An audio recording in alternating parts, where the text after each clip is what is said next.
So from this lecture onwards, we will discuss the elementary signals or the basic signals. And when you discuss signals and system, you should know about the basic signal that we are using in a common problem. Commonly, we are using some standard signals. They are called singularity function. There is one group. Exponential signals, rectangular signal, triangular, parabola, Signum, Sinc. So these are some of the important signal. You should know the definition and the shape of the waveform. Okay, so first we will discuss the singularity functions. They are very important. Impulse, step, ramp. So we can consider as a group. Okay, the three signals are very important when you study the subject signals and system. So we will discuss the continuous time version and discrete time version of this impulse, step, and ramp. So when you start with the definition of impulse, and first we will discuss a discrete time impulse signal. Okay, so discrete time unit impulse signal is usually represented as del of n. Okay, del is a symbol used to represent the impulse signal, so del of n. And from this you can see that del of n exists only when n is equal to 0. Okay, so from this graph, you can see that this is the point n is equal to 0. At n is equal to 0, the signal magnitude is 1. So this is actually del of n. And when n not equal to 0, that is when n is equal to 1, 2, 2, 3 or etc. Minus 1, minus 2, minus 3. For all these values, the signal magnitude is 0. Okay. So signal having non-zero magnitude only at n is equal to 0. So this kind of signal is known as impulse signal. You may be familiar with this term when you studied physics. You may be familiar with the impulse force. Okay, large force acting on a very short time. So such case very common in physical phenomena. So either we will use the continuous time representation or a discrete time representation. So this is a discrete time representation. At a particular time, the signal exists and the magnitude of the signal is 1. And this is unit impulse signal. And now we can see a slightly modified version of this particular signal, that is del of n minus 2. Okay, so del of minus 2 means it's a shifted version of the impulse signal.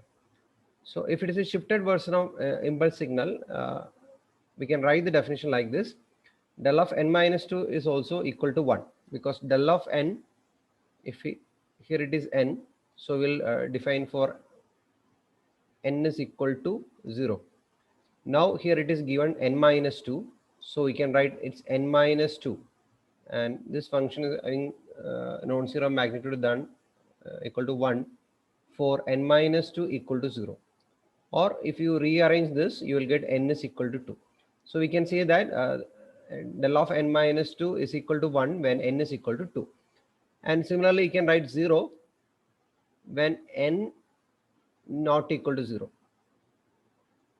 And similarly, in this particular case, within the bracket, we are writing n minus 2. So we can write n minus 2 not equal to 0, or we can say when n not equal to 2. So when you draw the graph, in x-axis we will indicate the n index value 0, 1, 2, 3, etc. Here it is minus 1, minus 2, minus 3, etc. And from the definition, it is clear that the signal del of n minus 2 is equal to 1 only for n is equal to 2. So this is the point n is equal to 2. At n is equal to 2, the magnitude of the signal is 1. So this is a signal del of n minus 2.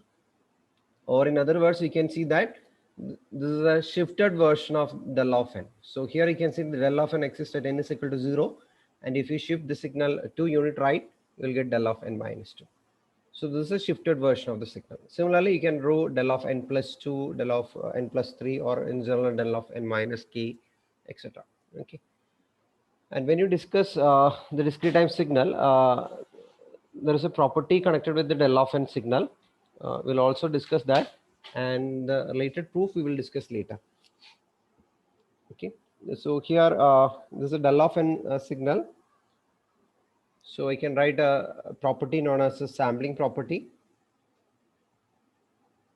So sampling property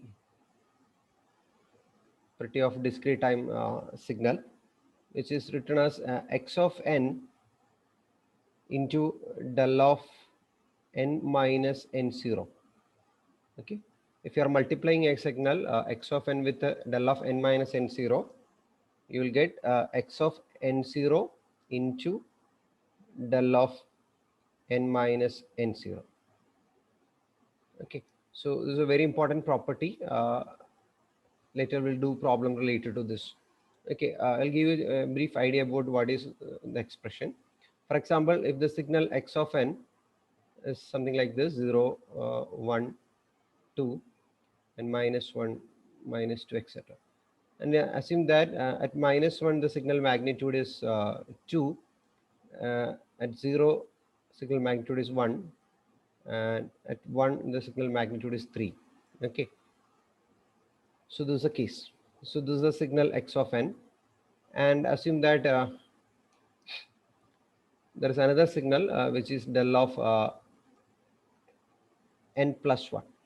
Okay, so del of n plus 1 means del of n plus 1 means it's a signal which is equal to 1 for n plus 1 equal to 0, or you can write n is equal to minus 1, and for n plus 1 not equal to 0, and for n not equal to minus 1. So this particular signal exists only when n is equal to minus 1. At n is equal to minus 1, the signal magnitude is 1. That is del of n plus 1. At minus 2, it's 0, 0, 0, 1, it's 0, 2, it's 0, etc. And if you are multiplying these two signal, okay, if you are multiplying these two signal, you will get a new signal which is actually exists only at minus 1, because in all other values and if you multiply this x of n into del of n plus 1, the signal exists only at n is equal to minus 1, because in all other point the del of n plus 1 value is 0. So if you multiply the corresponding value, you will get only a non-zero magnitude at 2. 2 into 1, that is 2.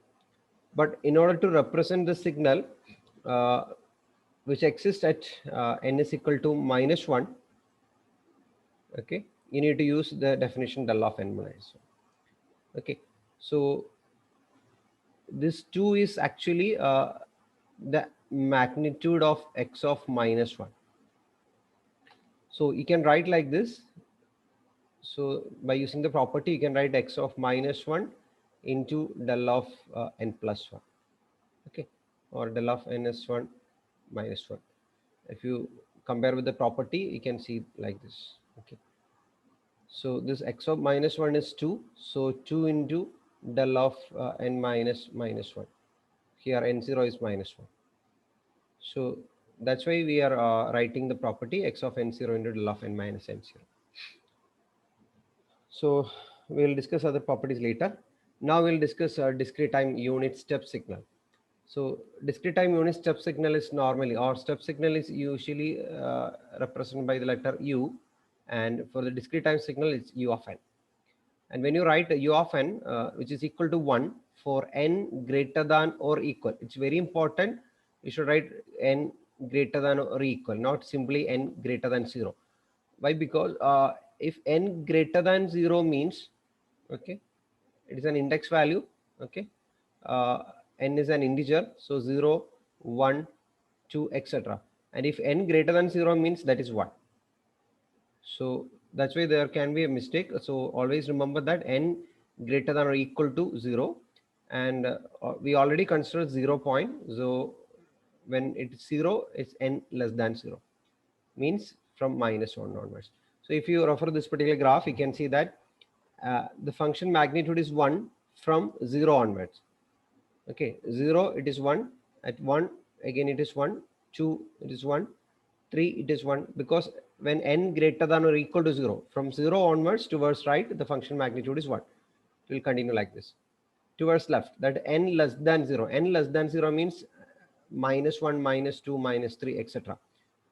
For these values, the function magnitude is 0. That is actually u of n.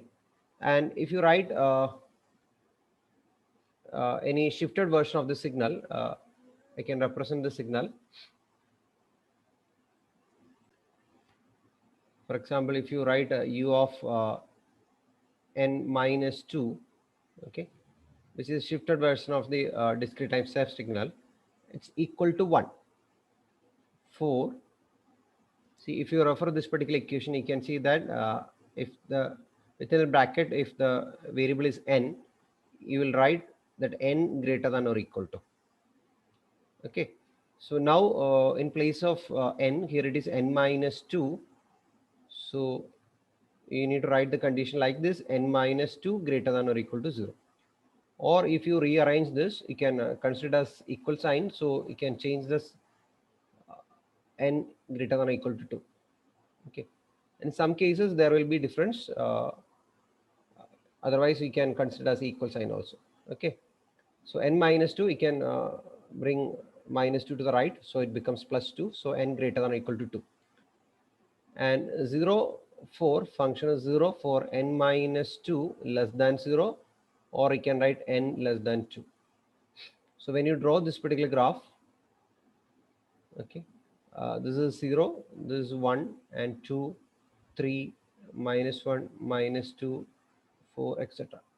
And if you refer this particular equation, you can see that the condition is that n greater than or equal to 2, means from 2 onwards.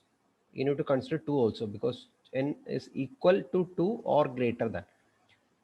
For that condition, the signal magnitude is 1. From 2 onwards, the signal magnitude is 1. It will continue like this: 1, 1, 1, etc. And for n less than 2 means 1 onwards. 1, 0, -1, the signal magnitude is 0. So this is actually u of n minus 2. So this is a shifted version of the signal. Similarly, you can find out any shifted version of the signal. Now we'll discuss some properties or relationship between impulse and step. Okay, so the proof we'll discuss later. Now I will tell you one relation, that is I can represent del of n, that is impulse signal, in terms of step. So this is the definition: del of n is equal to u of n minus u of n minus 1. Okay. In upcoming lectures, we will discuss or we will see the proof. Okay. Either you can study it as a property or a relationship between del of n and u of n, impulse and step. Another property which we can or the statement I can write is u of n, I can represent in terms of del of n.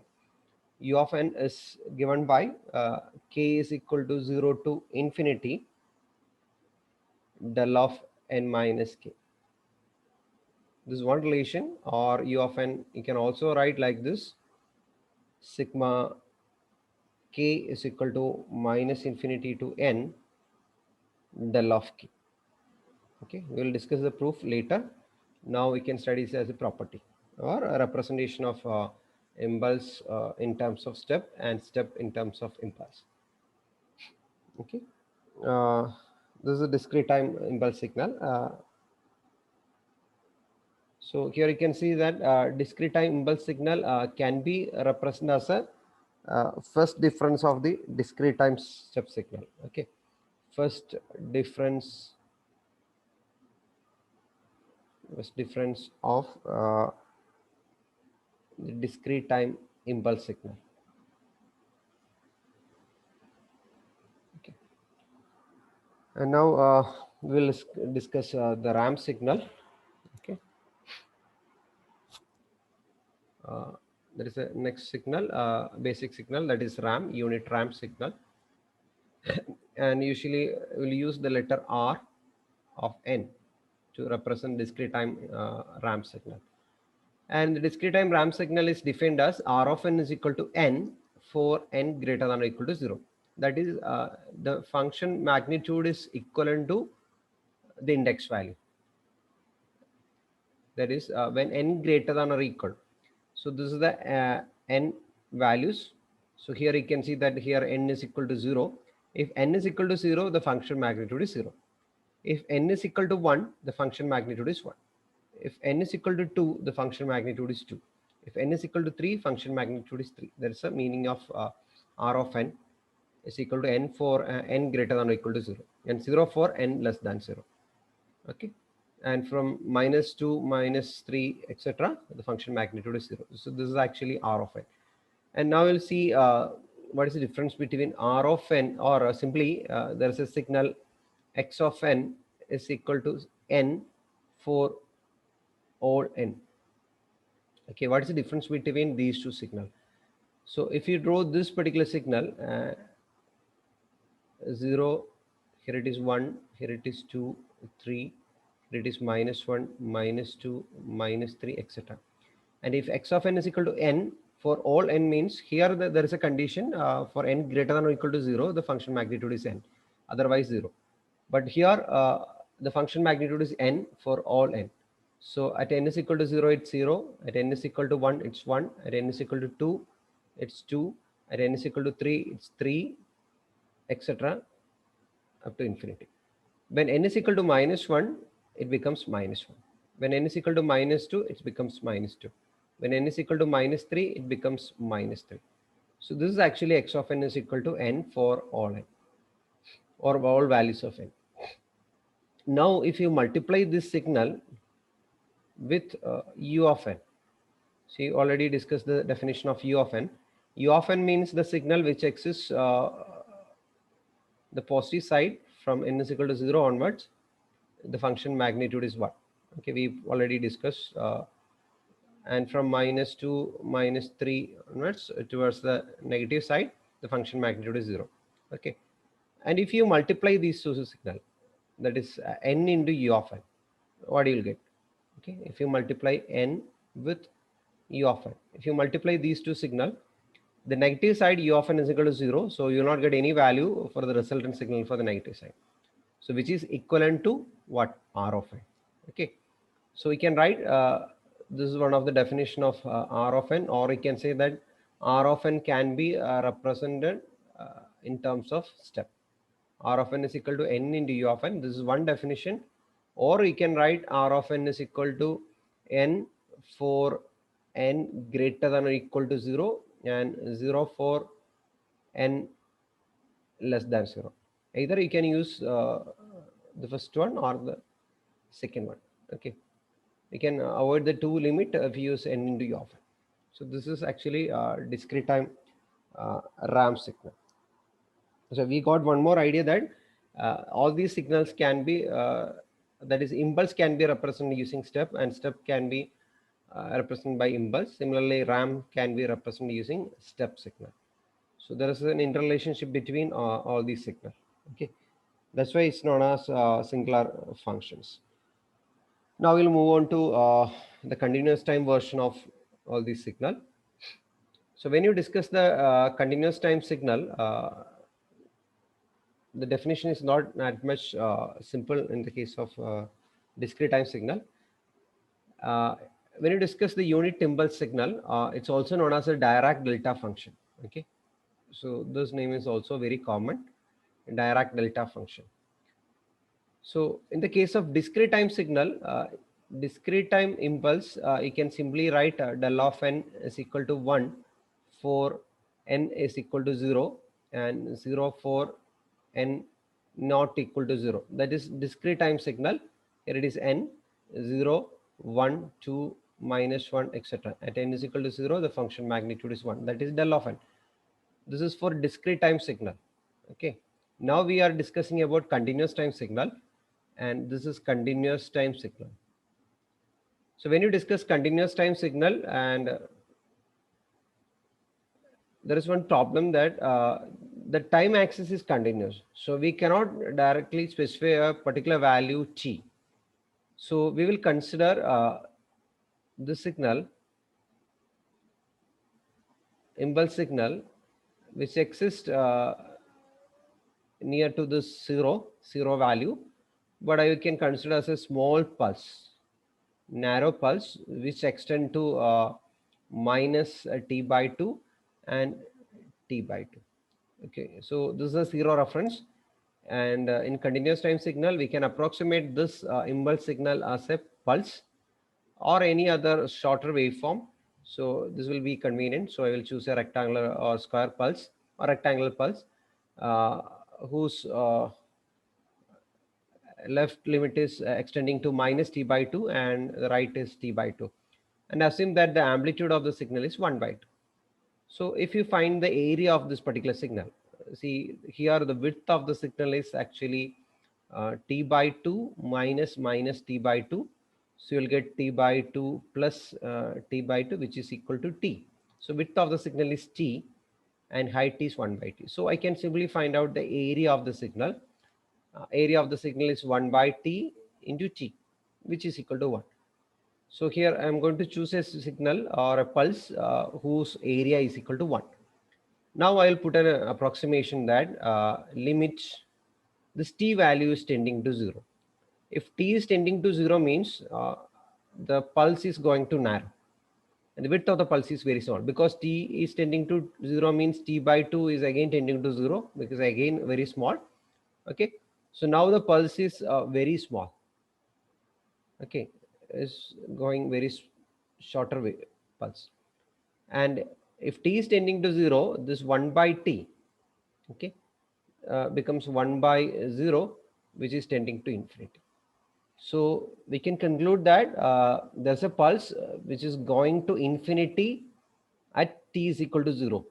Okay, so now the concept is clear. So when t is tending to 0, because we require a signal which is very short, which exists only at t is equal to 0. So for that we are applying a limit t tending to 0. So it becomes 1 by t. So when t is tending to 0, 1 by 0, which is tending to infinity. So that's why we'll put an arrow mark in continuous time impulse signal. Okay. But discrete time signal, there is no such problem, because there is a point called n is equal to 0. We can define any signal at n is equal to 0, because discrete time signal in n values take integer values, so we can write 0, 1, 2, 3. But in the case of continuous time signal, that definition is not that much suitable. So we'll write a small pulse, and the area of this particular pulse is equal to 1, and the width of the pulse is very small, and when it is tending to 0, the amplitude of signal going to infinity. So in order to indicate that, we will put an arrow mark only in the case of continuous time signal. So continuous time signal is defined as del of t, and we got one point that the signal, if you integrate the signal from minus infinity to infinity, del of t dt, you will get 1, because the area of the function is equal to, so this is area equal to 1. Okay, so this is one idea about impulse signal, and you can see that this signal at t is equal to 0. So we can see that del of t is tending to infinity for t equal to 0. So this is an exact definition of impulse signal, but this is not complete. When you define a continuous time unit impulse signal, you should also state its properties. Okay, so this is one property, that the area of the unit impulse signal is equal to 1. That is very important. The integral minus infinity to infinity del of t is equal to 1, and the function or the signal exists only at t is equal to 0, because it's a very small pulse, and for t not equal to 0, the function magnitude is 0. Because when you draw the graph, you can draw something like this. You can put a signal at t is equal to 0 and it tending to infinity. But here we'll write 1, because the area of the pulse is equal to 1. So don't get confused. The area of the pulse is equal to 1, only to indicate that this pulse is very small. Okay. So this is the exact definition of impulse or Dirac delta function. And in place of this rectangular pulse, we can also use triangle pulse or Gaussian pulse, etc. But rectangle will be more convenient. Okay, that's why we are using that. And other properties of this impulse signal are del of t is equal to del of minus t. That is the time reverse version of the signal del of t.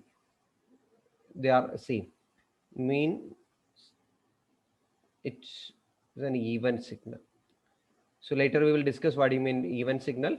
So the time reversal version of the signal del of t and del of minus t are equal. Okay, if you take the mirror image of the impulse signal, it will be same. There is a even property to obey the even property. Another property is a scaling property uh, of the impulse signal. Del of at, A is the scaling factor, which is given by 1 by modulus of del of t. Later we will discuss the property, or we'll write the proof. Now we'll only state the property. Another property is the sampling property. We already discussed the sampling property in terms of discrete time signal. Okay, same property you can extend here also. When it is x of t into del of t minus t0, you will get a new equation, that is x of t0 into del of t0. Okay, that shift is actually x of t0. So here you can observe that here it is in LHS it is t, in RHS it is t0. Now I can discuss another property. The same equation, if you put integral sign, is very important. You should check this two equation, the sampling property and shifting property. So this is shifting property. So here is there is no term called del of t minus t0, simply it is x of t0. Okay, there is no extra term here. Actually two terms, del of t minus t0 and x of t0, but in the case of shifting property, after this integration you will get only x of t0. So we will see the proof later. Now we'll discuss only the property directly. Okay, these are some important properties of the impulse signal. The sampling property is also known as the product property. Okay, so these properties are very useful when you do the problem. Now we can discuss the continuous time unit step signal. Now we can also write u of t, but now we can compare with the discrete time step signal, which is defined as u of n. U of n is equal to 1 for n greater than or equal to 0, and 0 for n less than 0. So this is the discrete time step signal. It's 1 for 0, 1, 2, 3, etc. For minus 1, minus 2, it is 0. So this is the discrete time version. Now we are discussing the continuous time signal, continuous time unit step signal. So u of t is defined as 1 for t greater than 0 and 0 for t less than 0. So it's a continuous time graph. So you need to draw a continuous graph. See, in discrete time signal, it's discrete values of 1. Now we are drawing a continuous 1 from 0 onwards. Okay, if it is less than 0, it is 0, and if it is greater than 0, it is 1. So that is actually u of t. But one important point, that when you write this equation, you can see that here only t greater than 0 and t less than 0. But in the case of discrete time signal, you need to write n greater than or equal to 0. In the case of continuous time signal, the signal is not continuous at t is equal to 0. Okay, if the function is discontinuous at t is equal to 0, that's the difference. It's a continuous time signal. There is a change from 0 to 1, so we cannot continuously integrate or differentiate at this particular point. Okay, this function is not continuous actually. Okay, at t is equal to 0, there is a abrupt change, 0 to 1. Okay, that's why we cannot write its t greater than 0, greater than or equal to 0. Usually we'll write t greater than 0 and t less than 0, but in the case of discrete time signal, definitely you need to write n greater than or equal to 0. So you need to observe the changes. Now you can also write a u of shifted version of the signal. For example, u of t plus 2, you can write is equal to 1. Here you can observe that when it is t, you will write t greater than 0. Now it is t plus 2, so you can write t plus 2 greater than 0, or you can write t greater than minus 2, and 0 for t plus 2 less than 0 or t less than minus 2. So when you draw the graph, assume that this is a point -2, and this is 0, and this is 2, and this is t. It's a continuous time signal, so you need to write t. Okay, and here -2, this is a point -2, and the signal u of t plus 2 takes the value 1 when t greater than -2. So from this particular point onwards, the signal magnitude is 1, and less than -2, the signal magnitude is 0. So we can indicate the signal like this. So this is the signal u of t plus 2.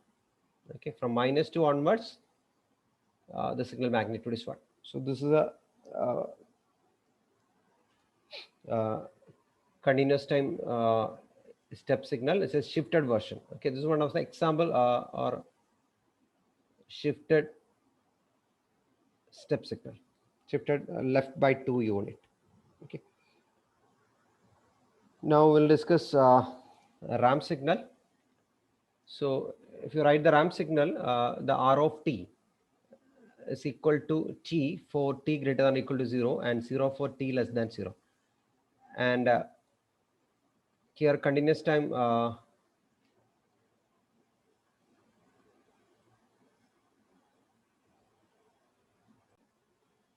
so this is ramp signal, which is represented as r of t, and here you can see that the signal magnitude is equal to t for t greater than 0.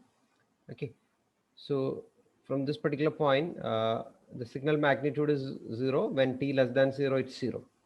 So here, when the signal magnitude is time is t is equal to 1, the signal amplitude is 1, and when t is equal to 2, the signal amplitude is 2, and when the signal amplitude is 3, the time is 3, signal amplitude is 3.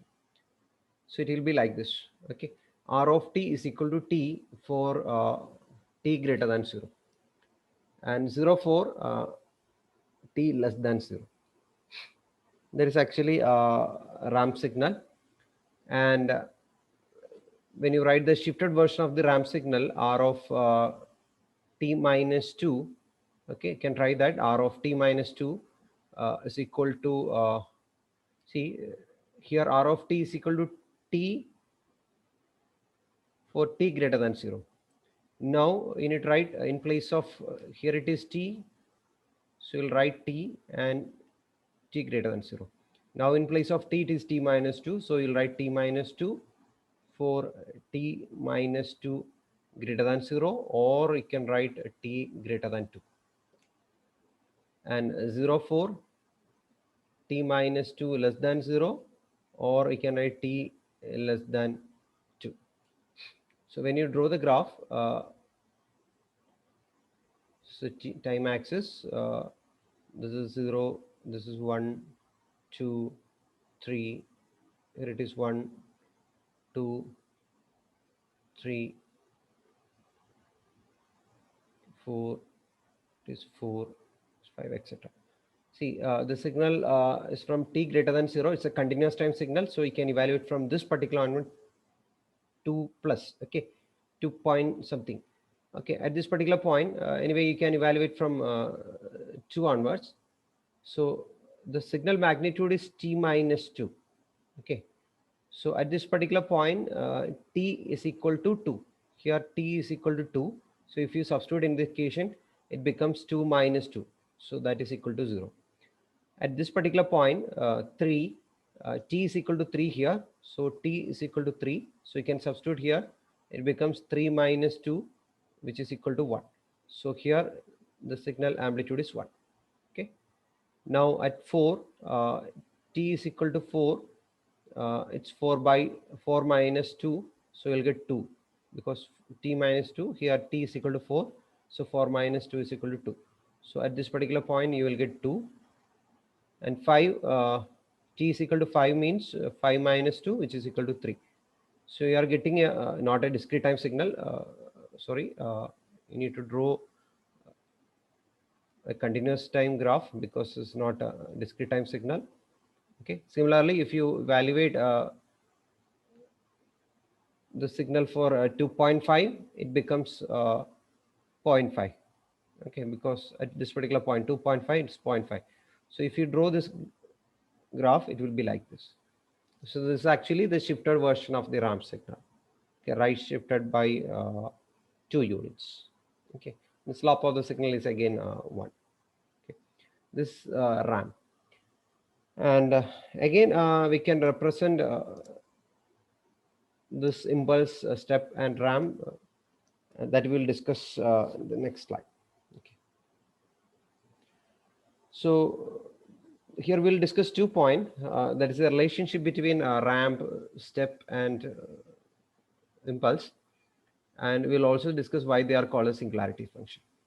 So here write the impulse signal, step, and ramp. They are actually interconnected. So if you integrate impulse signal, you will get step, and if you integrate step signal, you will get ramp. And similarly, the reverse also. If you differentiate the ramp signal, okay, you will get step. If you differentiate the step signal, you will get impulse signal. Okay, so that's why they are called singular function. Similarly, you can there is some other signals also. You can also get parabolic signal and double signal. Okay, so anyway, mainly we'll discuss the three signals: impulse, step, and ramp. They are interconnected. These are the relations. Similarly, you can already we discussed that there is a relationship in discrete time signal also. There is not integration actually. There we will discuss the difference equation and the summation. Okay, that we'll discuss later. It is better to explain by using a continuous time signal. So we already discussed that we can perform integration and differentiation in signals. So those who need an idea about integration and differentiation signals, please watch the previous lecture, which indicated the transformation of independent variable and signal operations. Okay, there we'll discuss all these operations. Now we can try how we can perform this and how we can prove this condition is valid. Now we can take the ramp signal r of t. So r of t is equal to t. So you'll get 0 at 1, it's 1, at 2, it's 2, at 3, 3, etc. That is actually r of t. Okay, r of t is equal to t for t greater than 0 and 0 for t less than 0. So we already stated that if you differentiate ramp signal, you will get step. So in signals, the differentiation operation is actually equivalent to finding the slope. So we can find the slope of the signal. Slope we can find y2 minus y1 by x2 minus x1.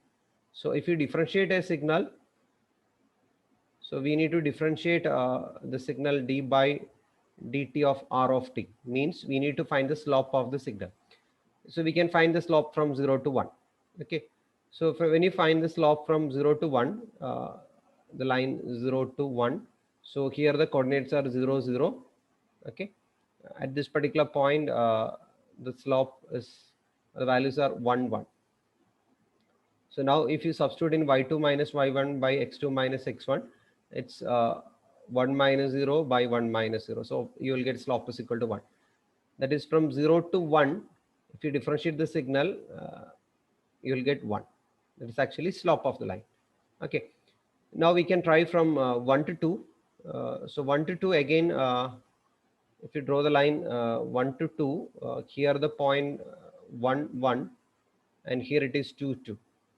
So if you substitute in this particular equation, it becomes 2 minus 1, again 2 minus 1, again you will get 1. That is from 1 to 2, it's again 1. And similarly, if you try the values towards right side, you will get a constant 1. So if you observe this particular graph, which is similar to your step signal, okay, because step signal u of t is equal to 1 for t greater than 0 and 0 for t less than 0. Okay, Now we can think about impulse signal, or not in impulse directly. We need to plot the derivative of step signal. Okay, so this is actually step signal. So if you take the step signal from minus 1 to 0, it's actually a straight line. Okay, the straight line, if you take the straight line from minus 1 to 0, here you can see the y amplitude is minus 1 0, here also 0 0. So if you take the slope from minus 1 to 0, the slope is 0. So here it is 0. Okay, so from this point minus 1 to 0, it's 0. Now we can compare from 0 to 1. 0 to 1, if you take the line, the points are 0 0 and 1 0. Okay, so again if you find y2 minus y1, it's again 0. So from 0 to 1, again it's 1. Similarly, a line parallel to uh, sorry, it is actually not 0 0, it's actually 0 1 and 1 1. Okay, because here the amplitude is 1, here also the amplitude is 1. So 1 minus 1, you will get 0. That is slope is equal to 0. Okay, here also slope 0, here also slope 0. But you need to evaluate the signal from 0 to 1. Okay, there is actually change at this particular point, 0 to 1. So if you evaluate a line like this, so at 0, okay, here it is 0 0, and here it is 0 1. Okay, if you consider this line, so let it be A, B, C, D. Initially we evaluated A, B. This is actually C, D. Now we need to evaluate from B to C. If you take the line B to C, the y2 minus y1, that is 1 minus 0 and 0 minus 0, which is actually not defined, or we can say it's going to infinity. So at t is equal to 0, you will get a signal which is tending to infinity. So which is actually the definition of impulse. So you will get which is equal to the impulse signal. Similarly, you can perform the reverse also. If you integrate the signal, you will get so simply you can try this. U of t is equal to 1. So if you integrate 1, you will get t. Okay, it's very simple. So now we can prove the singularity function, or the relationship between impulse, step and ramp. They are interrelated. If you differentiate impulse, if you integrate impulse, you will get step, and again if you integrate step, you will get ramp. And the reverse also, differentiation operation. Now we are discussing the differentiation property. So similarly, if you integrate, means it's area. So if you want to verify the first statement, you can find the area of this signal.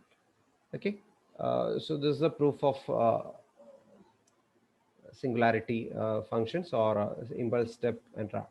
Okay, so these points are very important, useful to solve many problems. Okay.